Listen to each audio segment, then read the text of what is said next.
हिमाचल प्रदेश अब धीरे धीरे आपदा के दौर से बाहर निकल रहा है, लेकिन आपदा को लेकर प्रदेश में अभी भी सियासी आग ठंडी नहीं पड़ी है। मंगलवार को केंद्रीय मंत्री अनुराग सिंह ठाकुर की ओर से एक बयान सामने आया है, जिसमें उन्होंने कहा कि केंद्र लगातार मदद कर रहा है, मगर प्रदेश सरकार बताए कि अपने संसाधनों से प्रदेश में क्या किया। अब इसको लेकर प्रदेश सरकार में शिक्षा मंत्री रोहित ठाकुर ने पलटवार किया है और केंद्रीय मंत्री के इस बयान को दुर्भाग्यपूर्ण बताया। शिक्षा मंत्री रोहित ठाकुर ने कहा कि अनुराग ठाकुर का ये बयान दुर्भाग्यपूर्ण है। केंद्र की ओर से अब तक एनडीआरएफ की अग्रिम राशि के अलावा एसडीआरएफ के अंतर्गत मिली मदद के अलावा कुछ नहीं मिला है। इस दौरान रोहित ठाकुर ने भाजपा के राष्ट्रीय अध्यक्ष जगत प्रकाश नड्डा को भी लपेटे में लेते हुए कहा कि भाजपा के बड़े नेताओं ने केवल बड़ी बड़ी बातें की और मदद के नाम पर खोदा पहाड़ निकली चूहिया। रोहित ठाकुर ने जेपी नड्डा पर निशाना साधते हुए कहा कि भाजपा राष्ट्रीय अध्यक्ष ने शिमला में हर संभव मदद करने की बात कही, लेकिन कोई बड़ी आर्थिक मदद केंद्र की ओर से नहीं आई। प्रदेश को 12,000 करोड़ रुपए का नुकसान हुआ है और सरकार ने अपने स्तर पर हर संभव प्रयास किए हैं। अनुराग जी ने दिया है वो दुर्भाग्यपूर्ण है, जहां वो भारतीय जनता पार्टी के सांसद है और एक तरह से वो हिमाचल को भी आपकी यूनियन कैबिनेट में रिप्रेजेंट करते हैं। और जहां तक वो राहत देने की बात की, हिमाचल का जन जन इस बात को जानता है कि अभी तक वर्तमान में मात्र जो हमारे को एक अग्रिम 200 करोड़ की जो एनडीआरएफ की राशि मिली, उसके अलावा जिसकी वो बात कर रहे हैं अनुराग जी, वो वही है जो आपको एयरमार्क्ड पहले से 360 करोड़ आपको एसडीआरएफ के तहत मिलना था, वो आपको मिला है। 189 करोड़ आपको 2022-23 का, जिसमें एक ऑडिट पैरा लगा था जिसके कारण आपका विलंब हुआ। इसके अलावा मात्र जैसे मैंने पहले का 200 करोड़ के आसपास की आपको भरपाई एनडीआरएफ की वो भी एक अग्रिम राशि हमारे को दी है। और जो क्षति हुई है जिसका आज तक कभी भी हिमाचल के इतिहास में वर्णन नहीं हुआ, और लगभग जैसे 12,000 करोड़ की मैंने बात कही, आपका चाहे वो पीडब्ल्यूडी की बात हो, क्योंकि पहाड़ी क्षेत्र है, सड़कों की अपनी महत्वता है, जीवन रेखा भाग्य रेखा का कार्य करती है।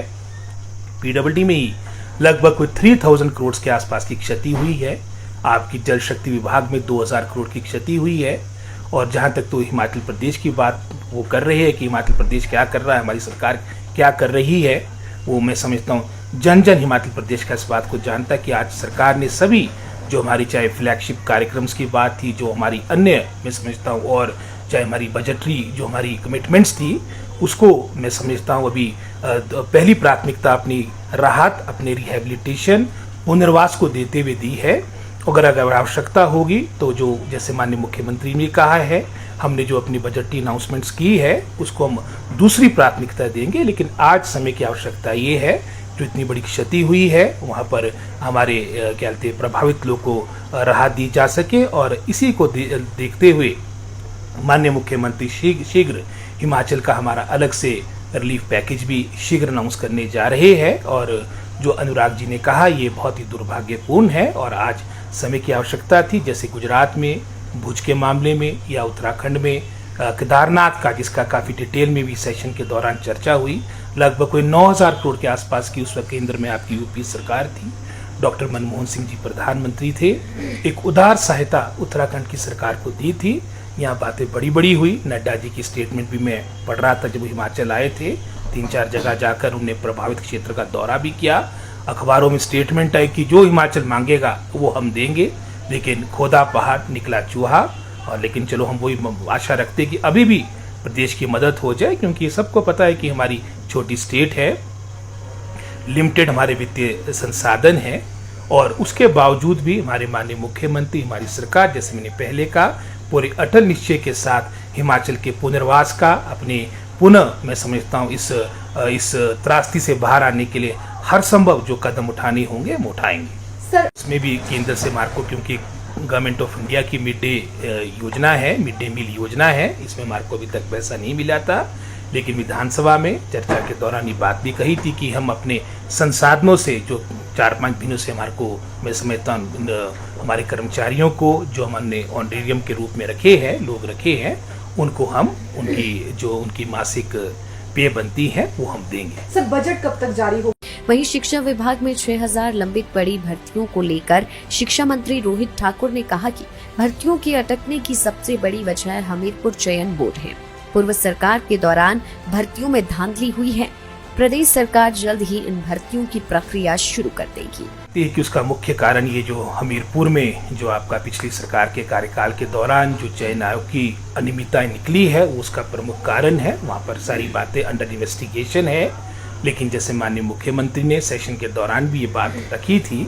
कि अलग से हमारा चयन आयोग का गठन हो रहा है, इससे संबंधित सारी बातें कैबिनेट में भी और विधानसभा में भी चर्चा हुई है और मुझे पूर्ण आशा है कि नवंबर के महीने से ये प्रारंभ होगी। और जैसे मैंने विधानसभा के अंदर भी कहा था और आगे पीछे भी आप सभी पत्रकार बंधुओं के माध्यम से बात रखी थी कि मेरी पूरा प्रयास रहेगा कि प्राथमिकता के आधार पे, क्योंकि हमने लगभग कोई 6000 पोस्ट की स्वीकृति दिलवा दी है, इसमें लगभग कोई 530 पोस्ट हमारी हायर एजुकेशन की है, लगभग कोई 5300 हमारी एलिमेंट्री एजुकेशन की है। ये हमारी नियुक्तियां प्रारंभ होगी और इसमें से भी एलिमेंट्री एजुकेशन की जो 5300 के आसपास की पोस्टें हैं,